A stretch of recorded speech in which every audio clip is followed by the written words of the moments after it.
अहमदाबादमधील विमान अपघातानंतर विमानांच्या सुरक्षतेबाबत अनेक प्रश्न उपस्थित झाले आहे। अहमदाबादमधील अपघातादरम्यान विमानतळ प्राधिकरणानं नागपूर विमानतळाभोवती असलेल्या मात्र बांधकाम करताना नियमांचं पालन न करणाऱ्या घरांना आणि इमारतींना नोटिसा बजावल्या आहे। नागपूर विमानतळाच्या सुरक्षा भिंतीभोवती मोठ्या प्रमाणात निवासी वसाहती आहे।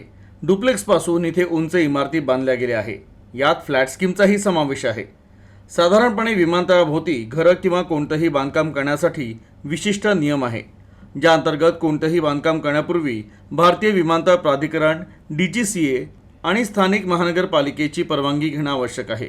भारतीय विमानतळ प्राधिकरणाच्या रंग झोनिंग नकाशांद्वारे घर बांधणं निश्चित केलं जातं। त्याशिवाय घर बांधणं बेकायदेशीर मानलं जातं। CCZM मधील रंगीत झोनमध्ये तुमच्या जागेवर समुद्र सपाटीपासून जास्तीत जास्त उंचीपर्यंत परवानगी दिली जाते आणि त्यापासून जमिनीच्या पातळीपर्यंत कमी केलेल्या जमिनीची उंची देखील निश्चित केली जाते।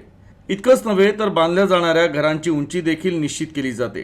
त्यानुसार विमानतळाभोवती बांधकामाची उंची 3 ते 4 मीटरपेक्षा जास्त नसावी असा सर्वसाधारण नियम आहे। अलीकडेच नागपूर विमानतळाजवळ बांधलेल्या काही इमारतींची उंची समुद्र सपाटीपासून सरासरी 11.38च्या मर्यादेपेक्षा थोडी जास्त असल्याची माहिती समोर आली आहे। या भागातील अशा एकूण 68 बांधकामांमुळे धावपट्टी कनेक्टिव्हिटी आणि ATC कम्युनिकेशनमध्ये अडथळा आणला जात आहे।